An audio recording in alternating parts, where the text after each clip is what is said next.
Olá, tudo bem com você? Muito prazer. Eu me chamo Bombinha e é com grande satisfação que te recebo aqui no canal Fatos Desconhecidos. Entre os dias 1º e 2 de setembro de 1859, aconteceu algo muito estranho aqui na Terra. Tudo ficou iluminado de forma bizarra. As auroras foram avistadas em diversos lugares do mundo, do sul da Colômbia até o norte da Austrália. As bússolas de vários lugares do mundo pararam de funcionar. E os sistemas telégrafos, talvez o meio de comunicação mais eficaz da época, causaram fagulhas. O evento tomou conta das manchetes de todo o mundo. Mas o que aconteceu? Seria o começo do fim do mundo? Qual a explicação para acontecimentos tão estranhos? Se hoje é um pouco complicado entender essa questão, imagine há mais de um século. Conhecido como o evento Carrington, esse fenômeno foi nada mais que uma das maiores explosões solares que a humanidade já presenciou. Mas como o Sol pode causar esses efeitos em nosso planeta? Então,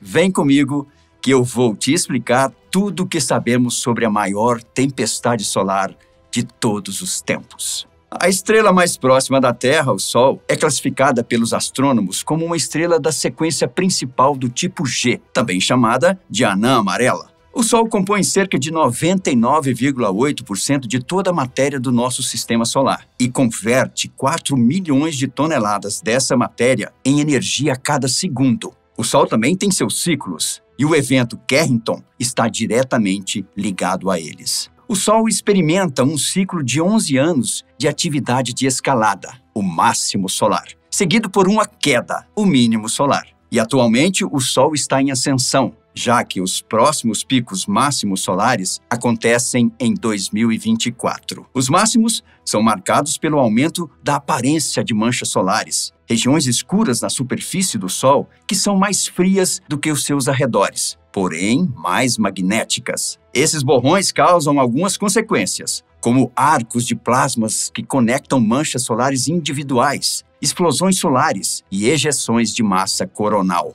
No entanto, como essas ocorrências raramente afetam a Terra, geralmente elas não são noticiadas. E isso também nos dá a ideia de que tais eventos são raros, mas na verdade eles são comportamentos normais do Sol. Ok, mas o que seriam as explosões solares e as ejeções de massa coronal? Bom, muita gente se engana ao achar que esses dois eventos são a mesma coisa, mas os termos explosão solar e ejeção de massa coronal são dois fenômenos distintos. Uma explosão solar é uma explosão de energia eletromagnética do Sol e uma ejeção de massa coronal é uma explosão de partículas da coroa solar.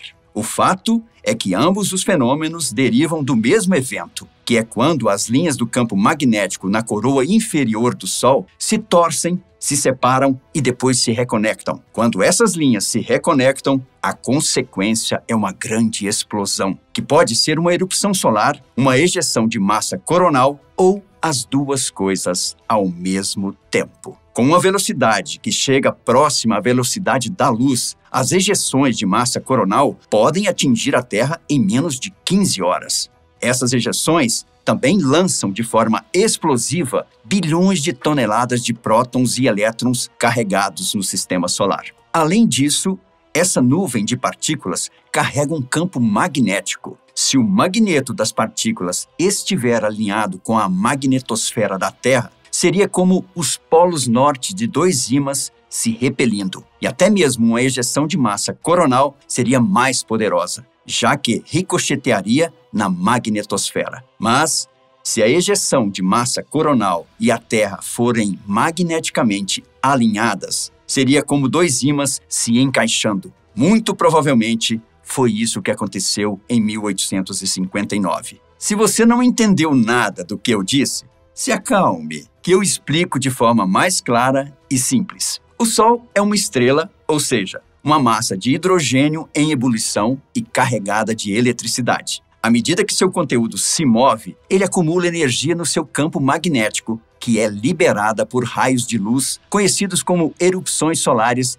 e pelas ejeções de massa coronal. Tanto as erupções quanto as ejeções podem prejudicar as comunicações por rádio na Terra, mas essas últimas são as que apresentam uma ameaça maior. Para você ter uma ideia, cada ejeção de massa coronal tem energia equivalente a 100 mil vezes todo o arsenal nuclear do mundo. Mas, Bombinha, toda essa energia não poderia facilmente destruir o nosso planeta? Sim, poderia. Mas, felizmente, a energia liberada se espalha por um enorme volume de espaço. Caso ela se concentrasse apenas na Terra, certamente o nosso planeta sofreria sérias consequências. O Sol gira enviando essas erupções para todos os lados. Se uma dessas erupções for lançada em direção à Terra e seu campo magnético estiver em alinhamento oposto ao nosso planeta, os dois campos podem se unir. Conforme a erupção varre o espaço, parte do campo magnético da Terra é distorcida em uma longa cauda. Quando esses campos magnéticos se alinham novamente, acontece a aceleração de partículas eletrificadas em direção ao nosso planeta. Porém,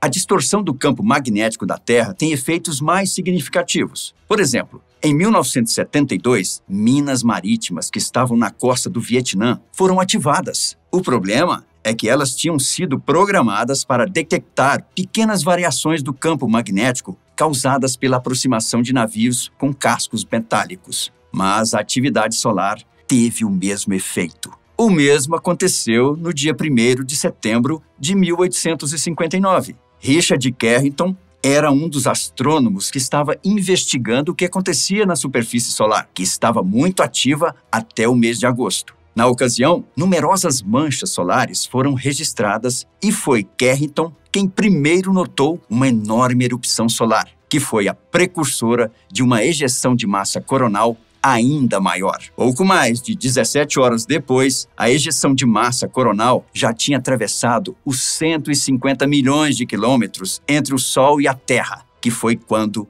começou o evento Carrington. Ao contrário dos terremotos, que avisam sobre uma erupção vulcânica, ou das marés recuando, que avisam que um tsunami está por vir, não há nenhum sinal que indique que os fenômenos envolvendo o Sol estão para acontecer. Mas, felizmente, em 1859, havia poucas indústrias que poderiam ser afetadas pelo evento. As bússolas giraram repentinamente para o norte, tornando a navegação em alto mar extremamente difícil. Equipamentos de telégrafo tiveram curto-circuito e engenheiros que monitoram máquinas presenciaram algumas delas saindo faíscas. Esses acontecimentos estranhos duraram cerca de 2 dias. Agora, se um evento como esse acontecesse hoje, as consequências seriam muito piores. Como a rede elétrica mundial em 1859 era muito menor do que atualmente, as consequências foram quase imperceptíveis. Podemos dizer que a era elétrica começou em 1880, com a invenção da lâmpada incandescente. Hoje,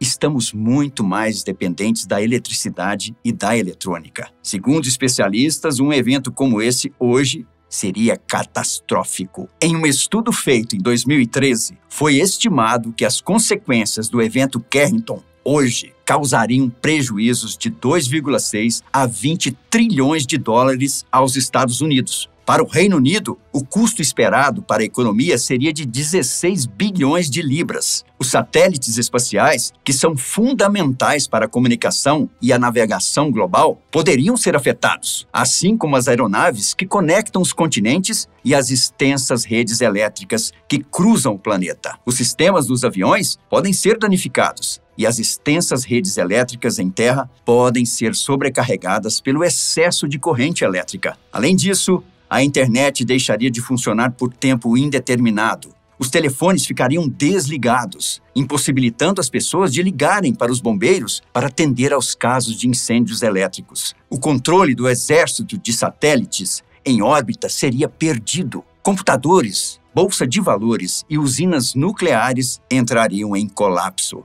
Ou seja, viveríamos um verdadeiro caos. Então quer dizer que o mundo entraria em colapso se algo como o evento Carrington acontecesse novamente?